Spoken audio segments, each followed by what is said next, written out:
Welcome to KR kitchen. இன்றைக்கி நம்ம கிச்சனில் உடனடியாக செய்கிற மாதிரி ஒரு போண்டா ரெசிபி தான் பார்க்க போகிறோம். இந்த போண்டா செய்கிறதுக்கு ஒரு கப் இட்லி மாவு இருந்தால் போதும். நல்ல கிறிஸ்பியாக முறுமுறுன்னு சூப்பராக செய்யலாங்க.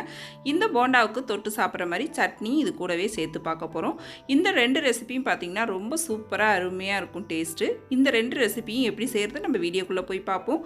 அதுக்கு முன்னாடி நம்ம சேனலை இப்போ தான் ஃபஸ்ட் டைம் பார்க்குறீங்கன்னா சப்ஸ்கிரைப் பண்ணி வச்சுக்கோங்க. கூடவே பெல் சிம்பிள் ப்ரெஸ் பண்ணி ஆளுங்கிற ஆப்ஷனையும் ப்ரெஸ் பண்ணி வச்சுக்கோங்க.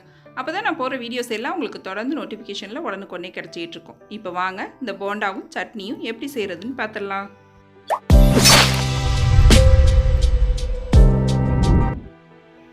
இப்போ போண்டா செய்கிறதுக்கு முன்னாடி நம்ம சட்னி ரெடி பண்ணிக்குவோம். போண்டா மாவு ரெடி பண்ணி நம்ம உடனே போண்டா போட்டுருவோம். அதனால் சட்னியை முன்னாடி ரெடி பண்ணி வச்சுக்குவோம். அப்போ தான் போண்டா சுட்ட உடனே நம்ம சுட சுட சாப்பிட்றதுக்கு ரெடியாக இருக்கும். இப்போ அடுப்பில் ஒரு பேன் வச்சுருக்கேன். அதில் ஒரு டீஸ்பூன் எண்ணெய் விட்டு நல்லா எண்ணெய் காஞ்சதுக்கப்புறம் ஒரு 2 டேபிள் ஸ்பூன் அளவுக்கு வேர்க்கடலை சேர்த்துருக்கேன். இதிலே ஒரு 4-5 பூண்டு பல், ஒரு 5-6 வரமிளகாய் சேர்த்து நல்லா வறுத்து எடுத்துக்குங்க. நல்லா வறுப்பட்டு வந்ததுக்கப்புறம் இதை நல்லா ஆற வச்சுட்டு அதுக்கப்புறம் நம்ம சட்னி அரைச்சிக்கலாம். இப்போ ஒரு மிக்ஸி ஜாரில் ஒரு 1/4 கப் அளவுக்கு தேங்காய் எடுத்திருக்கேன். இதிலே நம்ம வறுத்த வேர்க்கடலை, பூண்டு, மிளகாய் எல்லாத்தையும் சேர்த்துக்குங்க. ஒரு சின்ன துண்டு புளி, 2 டேபிள் ஸ்பூன் அளவுக்கு பொட்டுக்கடலை சேர்த்துக்குங்க. சட்னிக்கு தேவையான அளவு உப்பு சேர்த்துக்குங்க. இப்போ எல்லா பொருளும் சேர்த்தாச்சு. மிக்ஸி ஜார் மூடி போட்டு தண்ணி ஊற்றாமல் ஃபஸ்ட்டு அரைச்சிக்குங்க. அதுக்கப்புறம் தண்ணி ஊற்றி இந்த சட்னியை கொரப்பாக அரைச்சிக்குங்க. அப்போ தான் டேஸ்ட்டு நல்லாயிருக்கும். கொரப்பாக அரைச்சி எடுத்துகிட்டு வந்துட்டேன். இப்போ இதில் கொஞ்சமாக தண்ணி சேர்த்து கலந்துக்குவோம். இப்போ சட்னி ரெடியாக இருக்குது. இதுக்கு ஒரு தாளிப்பு கொடுத்துருவோம். அதுக்கு அடுப்பில் தாளிப்பு பேன் வச்சு ஒரு 2 டீஸ்பூன் அளவுக்கு எண்ணெய் சேர்த்துக்குங்க. எண்ணெய் காஞ்சதுக்கப்புறம் இதில் 1 டீஸ்பூன் கடுகு உளுந்து, நல்லா கடுகு உளுந்து பொரியட்டும். பொரிஞ்சதுக்கப்புறம் ஒரு வரமிளகாய் கிள்ளிட்டு சேர்த்துருக்கேன்.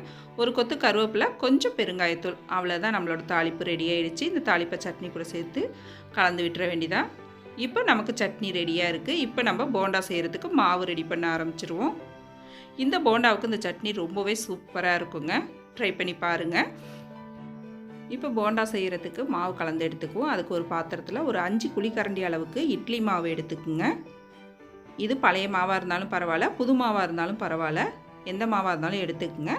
இதுலேயே பார்த்திங்கன்னா ஒரு பெரிய வெங்காயம் நல்லா பொடுசாக நறுக்குனது, ஒரு பச்சை மிளகாய் சேர்த்துருக்கேன். இது கூடவே பொடுசாக நறுக்குன கருவேப்பிலை, கொத்தமல்லி, கொஞ்சம் பெருங்காயத்தூள், அப்புறம் ஒரு 1/2 டீஸ்பூன் அளவுக்கு மட்டும் உப்பு சேர்த்துக்குங்க. ஏற்கனவே நம்ம இட்லி மாவில் உப்பு இருக்கும். நம்ம வெங்காயம், மாவு, அரிசி மாவுலாம் சேர்க்குறதுனால கொஞ்சமாக ஒரு 1/2 டீஸ்பூன் அளவுக்கு சேர்த்துக்குங்க. இதிலே 2 டேபிள் ஸ்பூன் அளவுக்கு அரிசி மாவு சேர்த்து நல்லா கலந்து விட்டுருங்க. இதில் நீங்கள் இஞ்சி கூட பொடிசாக நறுக்கி சேர்த்துக்கலாம். என் பசங்களுக்கு பிடிக்காது அப்படிங்கிறதுனால நான் இன்றைக்கி சேர்க்கலை. உங்களுக்கு பிடிக்கும் அப்படின்னா கண்டிப்பாக சேர்த்துக்குங்க. டேஸ்ட் நல்லாயிருக்கும். இதிலே பார்த்திங்கன்னா ஒரு 1/4 டீஸ்பூனுக்கும் கம்மியாக சோடா உப்பு சேர்த்துருக்கேன். நல்லா மொறுன்னு சாஃப்டாக கிடைக்கும் போண்டா. நமக்கு தேவைன்னா சேர்த்துக்குங்க, இல்லாட்டினா வேண்டியில்லை. இப்போ மாவு நல்லா இது போல் திக்காக இருக்கிற மாதிரி கலந்து எடுத்துக்குங்க. மாவு கொஞ்சம் தண்ணியாக இருக்கிற மாதிரி இருந்தால் இன்னும் கொஞ்சம் கூட நீங்கள் அரிசி மாவு சேர்த்து கலந்துக்கலாம். இப்போ மாவு ரெடி ஆகிடுச்சு. இப்போ போண்டா போடுறதுக்கு எண்ணெய் காய வச்சுருக்கேன். எண்ணெய் பார்த்திங்கன்னா நல்லா சூடாக இருக்கணும்.